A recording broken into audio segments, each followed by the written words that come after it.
Close to nature is close to your world.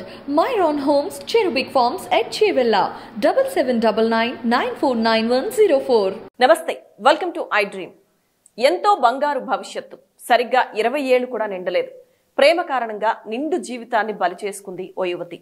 ప్రేమించిన వ్యక్తి దూరమయ్యాడని మనస్తాపంతో ఆత్మహత్య చేసుకుంది ఓ ఇంజనీరింగ్ స్టూడెంట్.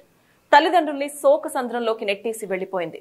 ఈ ఘటన కృష్ణా జిల్లా గన్నవరం పట్టణంలో సోమవారం చోటు చేసుకుంది. ప్రేమ వ్యవహారం ప్రాణాలు తీసుకునే వరకు వెళ్లింది. ప్రేమించిన వ్యక్తి తనను దూరం పెట్టాడని ఇంజనీరింగ్ మొదటి సంవత్సరం చదువుతున్న ఓ విద్యార్థిని ఆత్మహత్య చేసుకుంది. ఇంట్లో ఎవరూ లేని సమయంలో ఫ్యాన్ కు ఉరివేసుకుని సూసైడ్ కు పాల్పడింది. ఇంటికి తిరిగొచ్చిన తల్లిదండ్రులు తమ కూతుర్ని అలా చూసి తల్లడిల్లిపోయారు. ఎప్పుడూ ఆనందంగా ఉంటూ ఇతరులను సంతోషపరిచే తమ అమ్మాయి తిరిగి రాని లోకాలకు వెళ్లిపోవడంతో కన్నీటి పర్యంతమయ్యారు.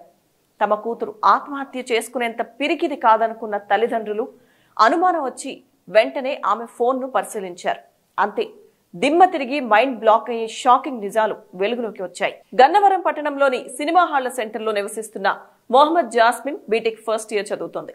ఈమెకు గన్నవరానికి చెందిన 27 ఏళ్ల ఎస్కే జబీబుల్లాతో పరిచయం ఏర్పడింది. జాస్మిన్ జబీబుల్లాల పరిచయం కాస్త ప్రేమగా మారింది. అదే ఆమె పాలిట శాపమైంది. అయితే అప్పటికి అతడికి పెళ్లైంది, 2 పిల్లలున్నారు. ఈ విషయం తెలుసుకున్న యువతి తల్లిదండ్రులు అతన్ని ఎన్నోసార్లు హెచ్చరించారు. అయినా పరిస్థితిలో ఏమాత్రం మార్పు లేదు. రీసెంట్ గా ఇల్లు మారిన జబీబుల్లా గత 2 రోజులుగా జాస్మిన్ ఫోన్ లిఫ్ట్ చేయడం లేదు. ఇదే కాకుండా అనేక కారణాల వల్ల జాస్మిన్ మనస్తాపానికి గురైంది. ఇంట్లో ఎవ్వరూ లేని సమయంలో సోమవారం ఫ్యాన్ కు ఉరివేసుకుంది. ఈ విషయం గమనించిన కుటుంబ సభ్యులు హుటాహుటిన చిన్నౌటిపల్లిలోని పిన్నెంనేని ఆసుపత్రికి తరలించారు. కానీ అప్పటికే ఆలస్యమైంది. జాస్మిన్ అక్కడే చికిత్స పొందుతూ మృతి చెందింది. చేతికంది వచ్చిన తమ కుమార్తె మృతికి జబీబుల్లా కారణమంటూ కుటుంబ సభ్యులతో కలిసి బంధువులు అతన్ని చితకబాది పోలీసులకు అప్పగించారు. తమ కుమార్తెను శారీరకంగా మానసికంగా వేధింపులకు గురిచేశాడని తల్లిదండ్రులు పోలీసులకు ఫిర్యాదు చేశారు. జబీబుల్లాపై కేసు నమోదు చేసి దర్యాప్తు చేస్తున్నామని, అతన్ని అదుపులోకి తీసుకున్నామని సీఐ కనకారావు తెలిపారు. అల్లారు ముద్దుగా పెంచుకున్న కుమార్తె మృతి చెందడంతో తల్లిదండ్రుల రోదన చూపురులను కంటతడి పెట్టించింది.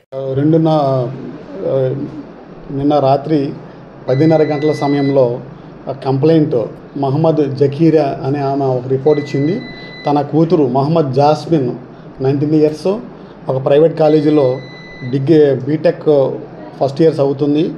తను ఇనుకపడినందు తన కూతుర్ని మహమ్మద్ జబీబుల్లా అనే వ్యక్తి అరెస్ట్ చేస్తా ఉన్నాడు. అతను చేసే వేధింపుల వల్ల తన మనస్తాపానికి గురై తనంతట తానుగా వాళ్ళ ఇంట్లోనే ఫ్యాన్కి ఉరివేసుకుని శారీతో ఉరివేసి చనిపోయిందని చెప్పి ఇచ్చిన రిపోర్ట్ మీద 306 ఇంకా అదర్ సెక్షన్స్ కింద కూడా కేసు నమోదు చేయడం జరిగింది.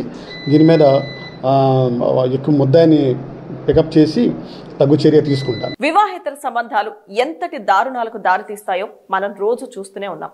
మొన్న అప్సర, నిన్న శిరీష, ఈరోజు జాస్మిన్. తప్పెవరిదైనా, కారణాలు ఏవైనా, క్షణికావేశంలో తీసుకున్న నిర్ణయాలు తల్లిదండ్రులకు తీరని బాధని మిగులుస్తున్నాయి.